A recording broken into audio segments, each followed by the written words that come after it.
Hi everyone, and welcome to today's Bite-Sized PD on Climate Action Kits. Today we'll be looking at Climate Action Kits because it is a STEM integration that we will be doing in 3rd through 5th grades. If at any time you need further support, you can contact me, Chandra Martz, and I am a digital teaching and learning specialist, or you can contact Cynthia Lloyd, and she is our elementary science and STEM specialist. Our emails are posted there, so feel free to contact us if you need help. I want you to think back on a favorite memory that you've had from science class, and why was it your favorite? Then, take a second to think back on your worst memory. Why was that your worst memory? I'm going to have you pause for just a second and think about those.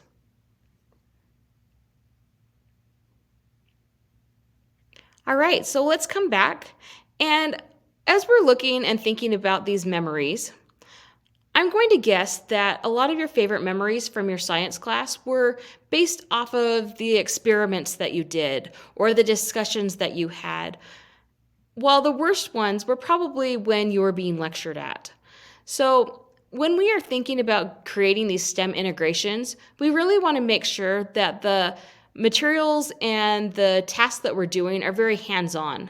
And that doesn't just mean the science experiment. It could be the reading and the writing and the explaining that they're doing as well. But the activities that we're going to be showing and doing with these climate action kits, our goal is to make them hands-on and meaningful for our students. So let's look at our agenda for today. First, we're going to talk about why we are integrating STEM. Second, when we will integrate STEM. Third, we'll look over the forward education program and the platform for it. And then fourth, we will look into the MAKE code. Our learning intentions are that I can explain how to access MAKE code and the climate action platform. Our success criteria is that I will know I've got it when I can build a prototype and then use MAKE code to create robotics. So why are we doing this? Well, within the last few months, the state of Utah has created this Utah's Vision of STEM Education. The concept of it is that we take the STEM content, knowledge, and skills, so those skills that we're using to advance the learner in each of those STEM disciplines. Our principle 2, which is that integrated content, knowledge, and skills. So we're making those authentic connections across our different disciplines. And then the third one is making those community connections and those partnerships. So basically, bridging what we're doing right now into the careers of the future. So that was the state of Utah. Now let's look and dig more into canyons. So in canyons, how are we doing that? Well, we've decided to create our own STEM initiatives by integrating KaiBots and climate action kits. So the KaiBot concept is for our K through 2, and it's teaching them the basics of computer science. It's teaching them those basic skills that they need in order to process how to do computer science. So when they get into upper grades, they will have that background knowledge. In 3rd through 5th grade, we are taking it a step farther and we are bringing in climate action kits. And basically what we're trying to do with these kits in our regular classrooms is to bridge that gap that's happening between our regular classroom and our STEM Brain Booster classrooms. Our hope is that we're developing literate students who can think and problem solve so that they can create, innovate, collaborate, communicate.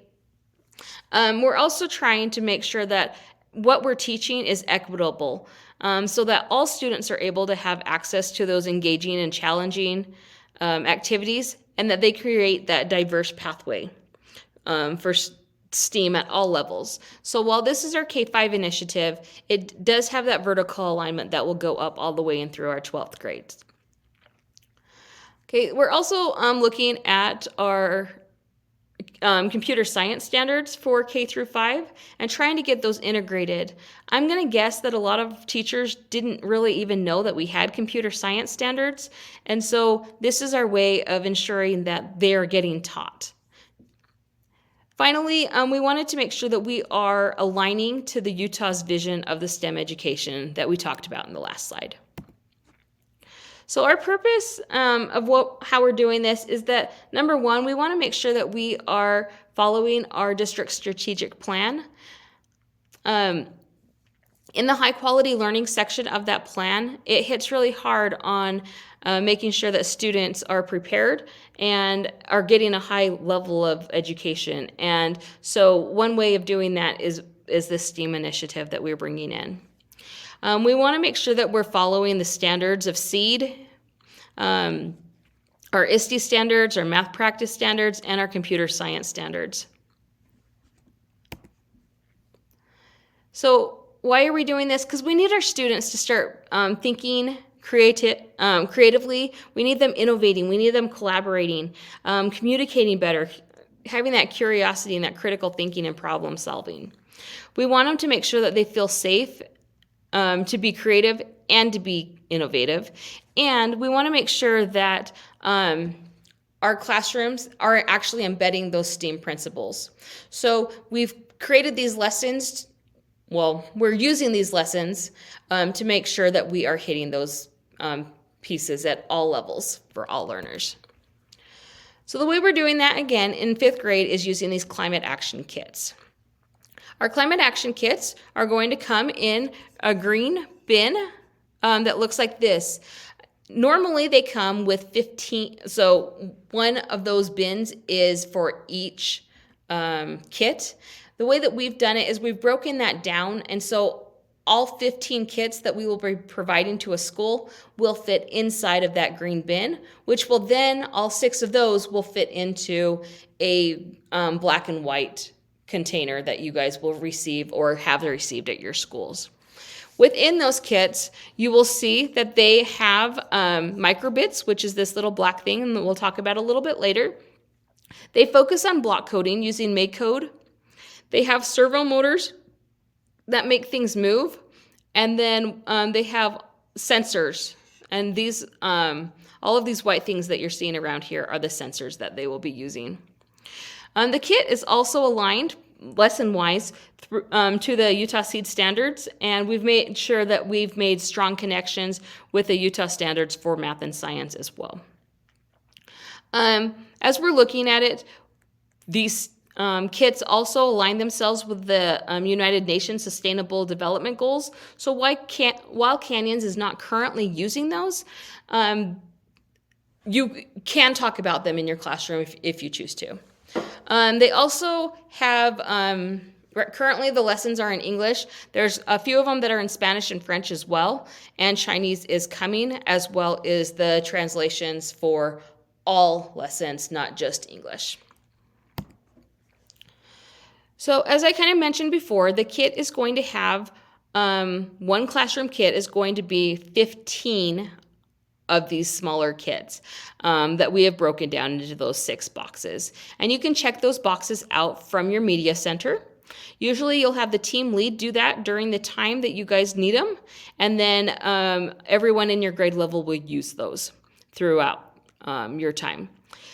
They are mapped into your instructional guides 3 times a year, and they will be alternating between grades starting with 5th grade and going down. And the things that we like about them is that there is no subscription costs, so no additional fees. And you should have very little yearly maintenance because they should last. So the kit should be taught by the classroom teacher.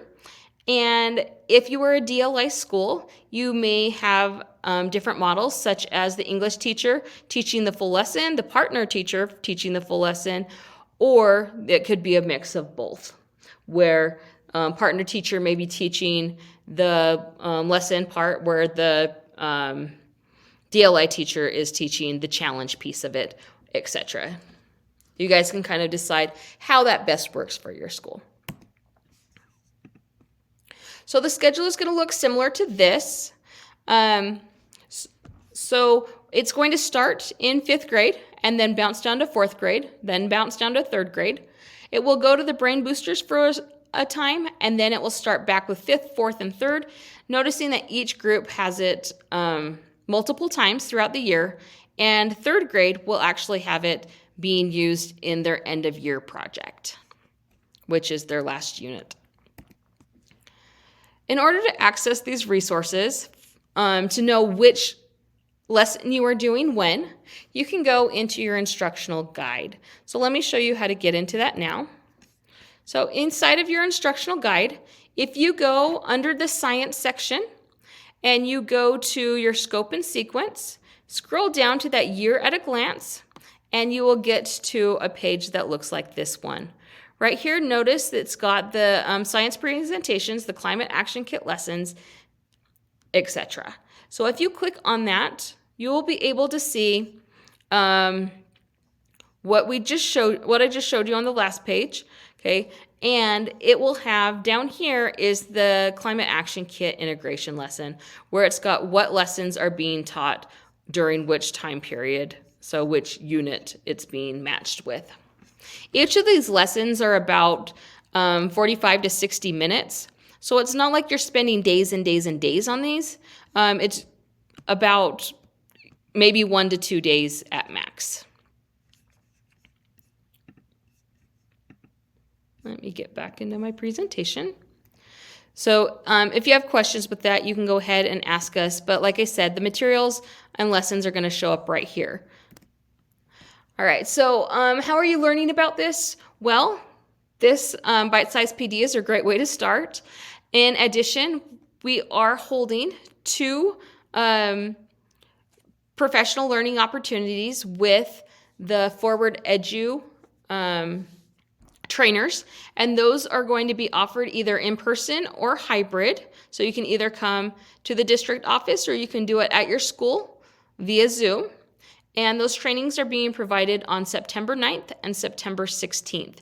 You do not need to come to both. You can come to one or the other, or they'll also be recorded that you can watch them then. These presentations will be similar, but they will focus on a few different things than we are doing in this bite-sized PD today. So in addition to you coming to PD, we also have our teacher leaders, our science leads that are 3rd through 5th grade that will also be beefed up on these materials, as well as our STEM endorsement cohorts will also have further training to help support. In addition, as we are looking, we will have further PDs that are going to help throughout the year.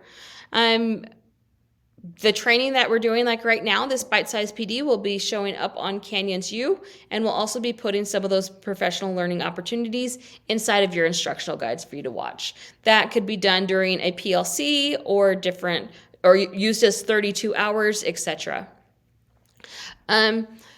We're also able to come into your school for PLCs or for grade level school trainings, I guess. If you would like to do that, you can ask Cynthia or I. Just note that we do have about 27 schools and 3 grade levels, so timing might be a little off if everyone tries to ask us to come in at the same time. All right, so let's look further into these kits.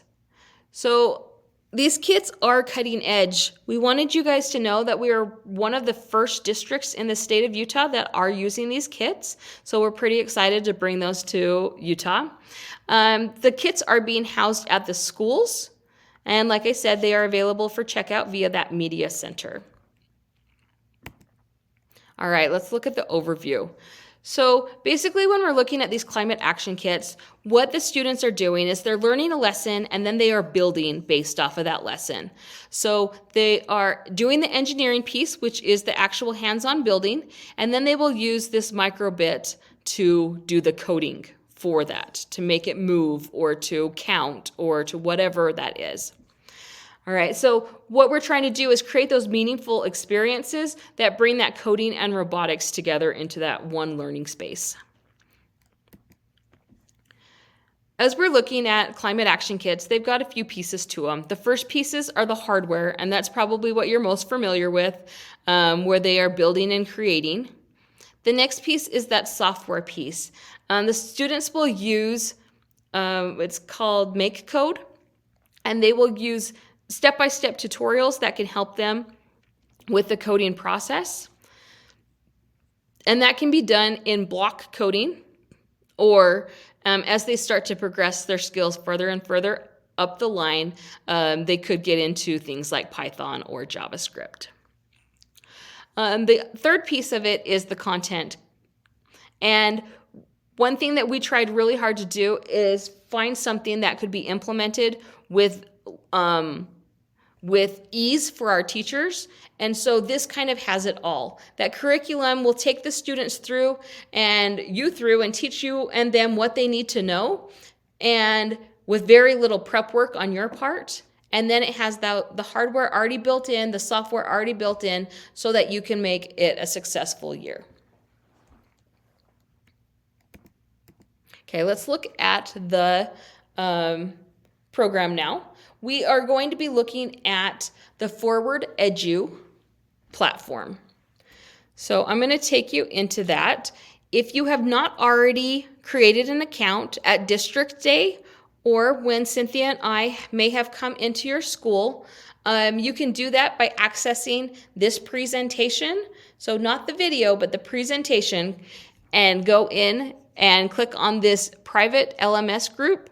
It will take you into the Canyons account that will have all of the lessons available to you.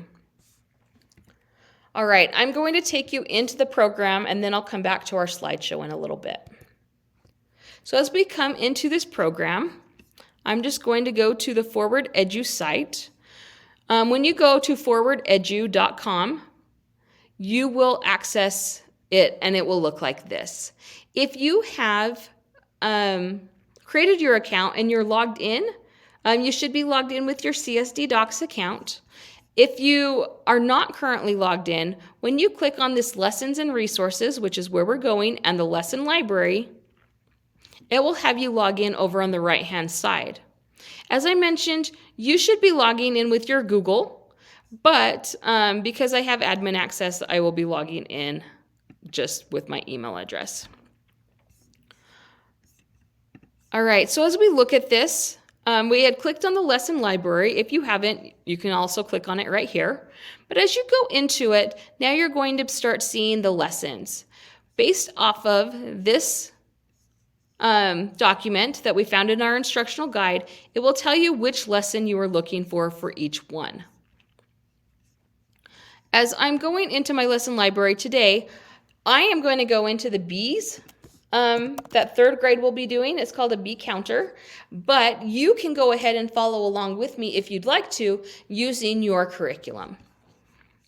So as I'm going into it, I'm looking, as one of the lessons is the bee counter, and I notice right here is my bee counter that I can click on protecting pollinators with a bee counter. Now, before I even get started into this lesson, there's some information that I might want to look at. So if I scroll down, I've got my overview, preparation, activity, assessment, and standards. So my overview is giving me that big idea. So basically what we want our students to learn about, and our take action is going to give us what we want our students to do. When we scroll down farther, it's going to have our learning goals. So our students will, that's going to be like our learning intentions. And so you can kind of see what your goals are for your students to be doing. Each lesson will have that same process. The next one is our preparation. When we look at our preparation, this is going to tell us what we're going to need in order for our students to be prepared. So it goes through our prerequisites, and our prerequisites are asking us that the students understand the plant life cycle, that they have an understanding of external and internal structures of plants, and that they understand the idea of protecting Earth's resources and environments. It has the lessons like the ideas that go along with it. If you click into those, you can read more about those there. As for the materials, it's going to tell you what materials you're going to need in order to make this successful. So notice it says 1 to 3. we have given you guys the 15 kits in hopes that you can do it with one or with 2 students and then maybe a few groups of 3. We've got our coming down here. It says to use the climate action kit. Okay, when we are looking, you probably will want to come down here to figure out what pieces you're actually going to need to pull out for your students. So if you look at this one, the activity is looking for the breakout board, the touch sensor, and an LED ring. It will also need the microbit, and then students will need to be able to access Microsoft Make Code using their Chromebooks. It's also telling us that we probably are going to need a plant. So you can print one out. You can ask your principal if they can help you out by getting some from the dollar store, etc. But honestly, you could easily print one out and have the kids put it up. That would be fine too. So getting to know the content. If you aren't familiar with your climate action kit, it could be good for you to learn more by doing this getting started, and you could use that as part of your 32 hours if you choose to. But most of these follow along pretty much with what I'm doing. So let's go through and talk about these, the break board really quickly. The breakout board, I guess. So when we're looking at this breakout board, it's going to be this piece right here. This is our breakout board that we're looking at. It's also called the backbone in many cases because it's what holds everything together on your device. So it's what's holding your microbit. That's going to be called our brain. And then we've got the different connectors here that connect onto your backbone or your breakout board. And then it's like you can see your servo motors and sensors that are also attached here. You can also scroll down, see what the LED ring is. It will talk about it. It will talk about the block coding that you may see, different sensors, etc. So you can always go back into that if you want to and look at that. All right, and then notice that it also has, here's the engagement strategies that they are using. So they're looking at a think, pair, share. They look at parts, purposes, and complexities, and parts, perspectives, and me. And those are all things that you could use as you're going through this lesson. Okay, so that's the preparation. The activity is going to, again, give you that big idea of what the students will do and the take action. When I'm looking at this, most of the time, I would think that you would do this big idea as your first class session, and then this take action as your second class section. And I would break that down into 2 pieces. The other thing that you want to know is that in your take action, I'll show you this a little bit later, but notice that there is a use, modify, and create. The use is them using the code exactly how it's built already. So they're not actually coding anything, they're just using what's already there, so they're starting to see it. This honestly is probably where most kids will start this first time because most of them won't be familiar with Make Code. The next one down is our modify.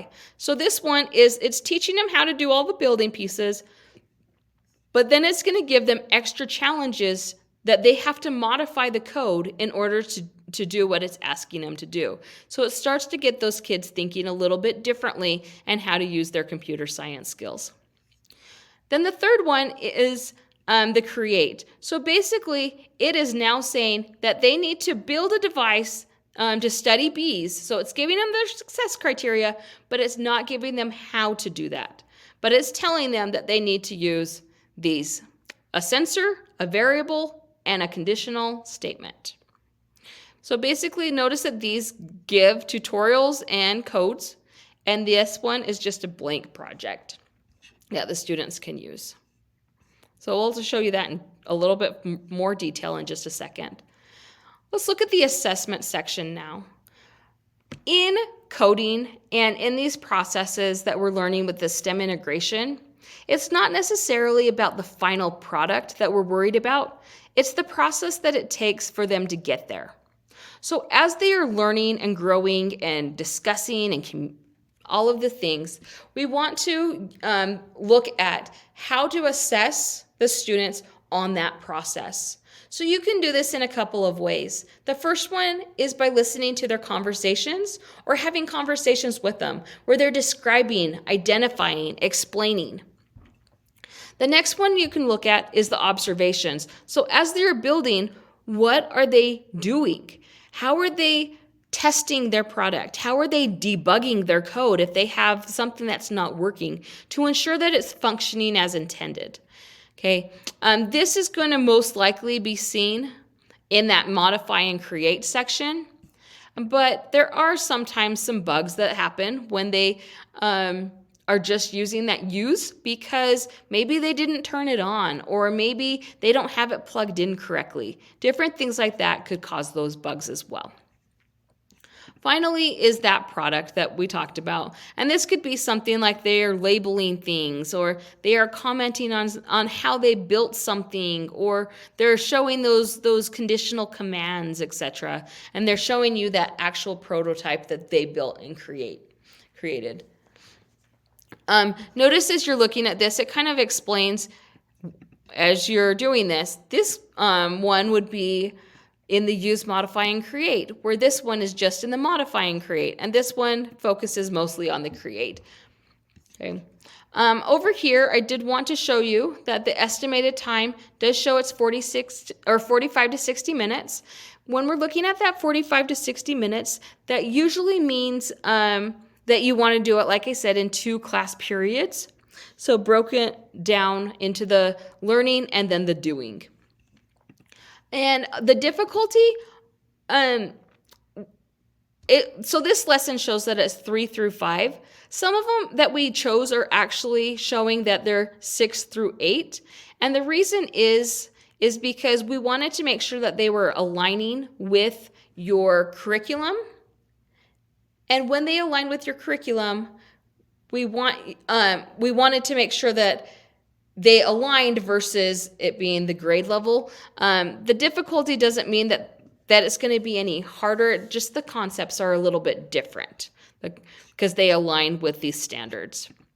So when we're looking at these standards, they do align with the next generation science standards. You can see here how they're aligned to the computer science standards. These are not necessarily Utah's computer science standards, but you can kind of see how they're aligned here. And then we've got the UN, so the United Nations Sustainable Development Goals. And so on this product here that we're building, it's going to be focusing on these 3 here. And you can look into each of them more if you choose to do that with your class. The Forward Edu is currently working with us on getting our standards, the Utah standards, in here as well. And so there will be a state standards button that you'll be able to go in and see more of our standards to see how they align soon. All right, so let's get you in now. We have looked at these 5 pieces of before you even start, but now we're going to get into the getting started. So here is our getting started. And this blue link is your teacher link. This is requires the login. The bottom link is what you will share with students. So when you click on this share link, you can copy link to share from here, or you can copy it from here as well. And you can send it to your students. I would suggest one of 3 ways. The first way you could do it is through sending it with your Clever. So you could put like a link on that Clever that could allow students to go into their Clever and click on it. So a teacher link. A second one, maybe you want to put it into your Canvas course. Many teachers have Canvas courses already set up, so they can easily throw that link in there and the students can access it that way. The third way would be to use your Land School. Teachers are already monitoring their students using Land School on a daily basis, so you could throw that link in and it would share out to all of your students that they could access it that way as well. Either way, whatever works for you is what you're going to want to do.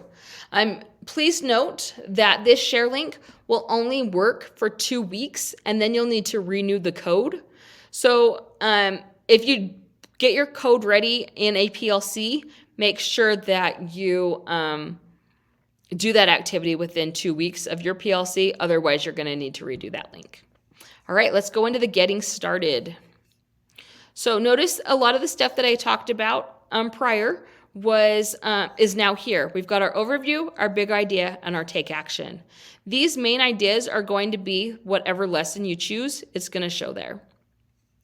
So when I look at this overview, okay, and this introduction, our introduction is going to be that phenomena. It's going to be what gets students excited about this. So creating those questions. Did you know that there are scientists? Have you ever wondered? So it's creating that inquisitive child. And then you can go through, you can show them what their product is going to look like if they use, or maybe if they create, it may look different than this. Okay, and it will go through the sustainable goals. When we get to the big idea, that next section, you can do that by hitting the down arrow down here, or the over arrow, or you can come here under the big idea and click on their next section. It's going to start going into the learning pieces of it. So this is the stuff that you want your students to know. Notice there's some educator notes here that you can talk to them about. And then you've got the look at the plant life cycle. You can discuss that plant life cycle with them. And then notice that on the next one over, you can actually have them label it if you choose to do that activity. Notice here is that think, pair, share that we talked about earlier, that you can have the students talk through that think, pair, share. It's pretty self-explanatory as we're going through this lesson of here's what the teacher does, here's what you do with the students, and here's how it works. Okay, we can go to that next section, which is our pollination of this lesson. Notice it's got our vocabulary listed in here, and then it basically gives those main ideas that we need to talk about. More vocabulary. Notice the arrows are going to go through. Again, you can label those parts of the plant and those structures. Again, here's another think, pair, share for you. When you're done with that, you're going to come to that next section. And basically, this part is your extension type activities, those extend, where you can go through and here is another activity that if you want to have those students extend their learning, there's more activities that they can learn about and do as well. So like I said, the overview and that big idea, those are what I would do on my day one, just to get the kids knowing the background to this lesson. The second day is where they are going to do that take action piece. So if we go to that today's project, a bee counter, it's again going to give you those educator notes. It's going to show them that today we're going to join the effort to save the bees. Again, it will show them that final product. And then you or they will decide where you want them to start. So like I said, the first lesson, you probably just want them to use the use, where they're following the steps to build the bee counter, and then they're going to use that bee counter without making any modifications. A lot of times, if they finish this early, you may have them go to this modify section. So now they're following the steps and building exactly how it shows, and then they are taking the code that's there and they are beginning to modify that code. And then the last one is now instead of them having it built for them and basically coded for them, now they are designing it, they are building it, and they are coding it. So there's your scaffolded lessons, or the scaffolding for this lesson, I guess. So I'm going to take you into the use section right now, just so you can see, because like I said, that's probably what most teachers are going to use at the beginning of the year. So when I go into that use section, again, when you send that link out to the students, they're going to have this whole thing. So you can walk through it with them while they have it on their screen, or you can do it in front of them and then they watch to begin with. But they're all going to need this Let's Build. So when they click on Let's Build, that's where it's going to take them into the Microsoft Make code. Notice that there are two activities basically. The first activity is that they are building their project. This is the engineering component. It's going to walk them through a step by step. I did want to show you down here is the audio. So if there is text here, it can be read aloud to them, which is really nice. So we've got our product that they're going to see, and notice that it's going to tell them what they're doing today in the 3 parts. They're building, they're coding, and they're using. So activity 1 is going to be our build. So now we can say okay, and we can move on. It's going to give them the steps to build. So they're going to grab the pieces that they need. So on this one, it shows that they need the LED and one of the cords. So they can come here and plug that together. And then now they're going to need this white piece. So I do want to give you a bit of info that this is actually white. I know it looks gray, but it is white. So make sure your students know what piece they're looking for. But notice it's just step by step, takes them through, adds the next component, and now they're adding it to the platform. Now they're adding that touch, where they are getting the touch ready, and then building, continuing to build. Now they're putting the 2 pieces together, and they are adding that backbone or that breakout board in. Now they've added their plant, and here's the section where they're going to start learning how to get that make code to work. So they're plugging in their make code, or they're plugging in their microbit into their computer. If you are a teacher trying to use this, your Chromebook or your computer does not have a USB port, so you will need a USB connector to be able to connect it to your computer.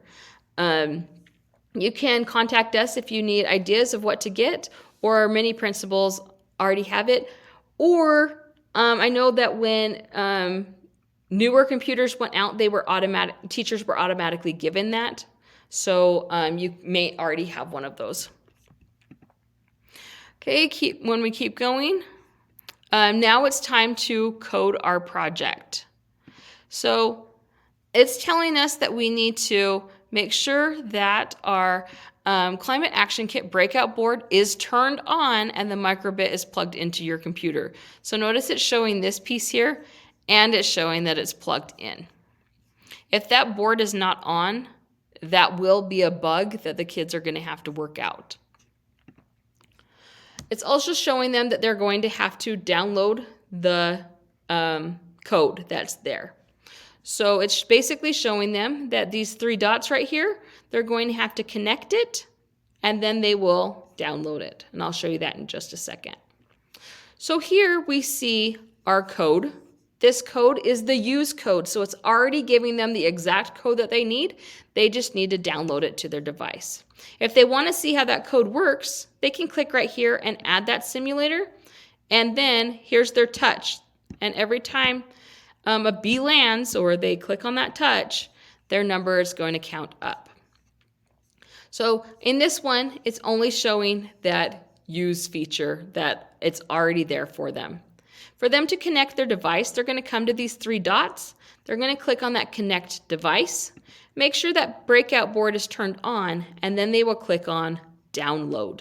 Once they've clicked on download, this code will be downloaded onto the microbit, which will then in turn make their product that they just engineered work. If we look up here at the top, notice that it also has the steps listed here. So we've got click the download button. We just talked about that, and I can click on the next one. So now we're into activity 3, use your product. We are ready to use our bee counter. So notice it's got basically those 3 bullet points that we talked about. Those are the 3 activities. So now we can click on that OK, and it's just telling you what basically is happening. So notice I've got my use here. I've got tell me more if you need to know more about it, what's happening. And then notice there are still next buttons up here that you can, that is going through that use piece. So again, each of them has that tell me more of what's happening so you can learn more about it. Okay, so that is that lesson. And then you basically are able to clean up and have a discussion of what they learned, how they experienced it, what challenges they had, etc. So finish out your lesson how you see fit. Notice here there are these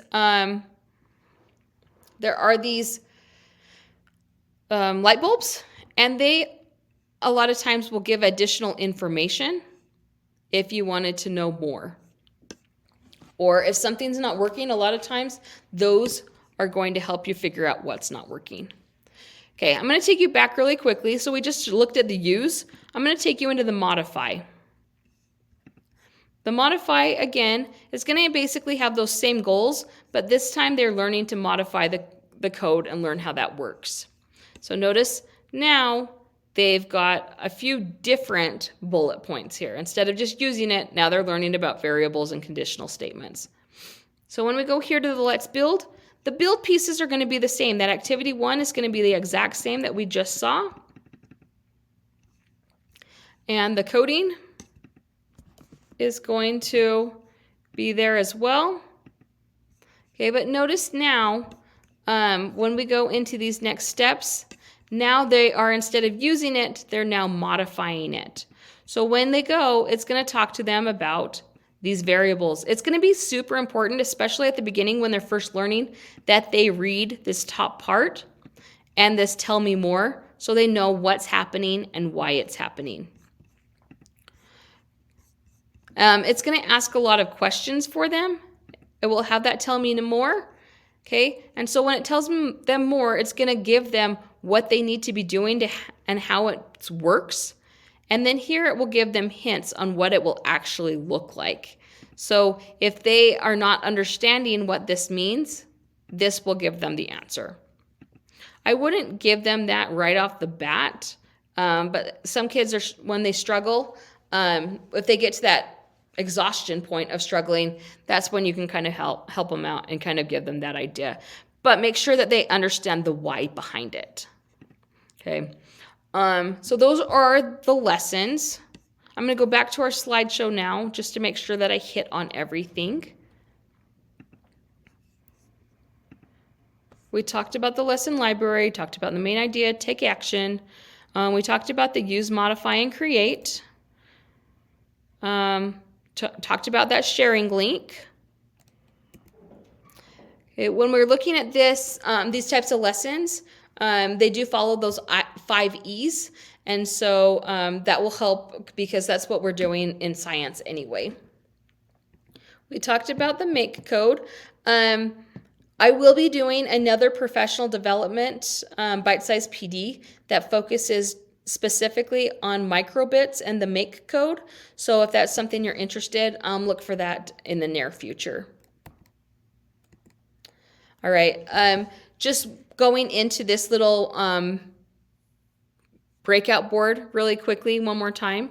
Okay, these little divots right here, that's where the kids plug stuff into.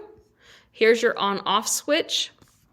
Okay, and the cable should be able to go into any of these, and it is rechargeable. So when we go into the microbit, okay, it can be used on its own. There's lots of capabilities for it where it can just be used to code, but they are using it for the climate action kit. But if you are just looking at the microbit by itself, it does have buttons that they could do like a left or right, or code this USB LED lights to, if they hit the left, it's a smiley face. If they hit the right, it's a frowny face, or different things like that. Or if they shake it, maybe it's going to roll a dice for them.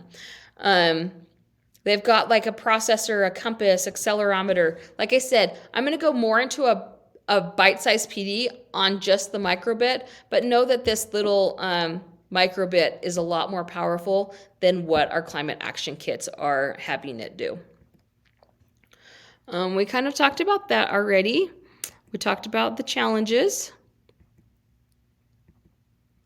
Okay, the last thing I wanted to talk to you guys about is the idea that when we are doing this climate action kit, we want to make sure that we are bringing it to a global community. So if they are doing the solar panel, like relate it to what they are seeing in Spanish Fork when they drive by and the windmills, show them the windmills that are happening in Spanish Fork. If they are looking at solar, maybe talk to them about how different different buildings are putting solar on them to make things more sustainable, or electric cars, you could talk about that, or the bee counter, for example. The Hogle Zoo is currently using, or has a whole colony of bees that they have up there that they are keeping track of, and you could talk to them about how a bee counter could be helpful for them and different things like that. So just make sure that it's relatable to what they're seeing in their lives. I'm going to skip this because I'm going to do a PD on it later. But if you have any questions, feel free to contact Cynthia or I. And we look forward to working with you, and we look forward to seeing all of your students throughout this year as they start this Climate Action Kit. If you have any questions, again, I'm Chandra Martz. You can contact me. If you would like to look at other bite-sized PDs, here's the website for the bite-sized PD. Or if you'd like relicensure credit for attending this, you can fill out this form at this tiny URL and get the credit. All right, have a great day.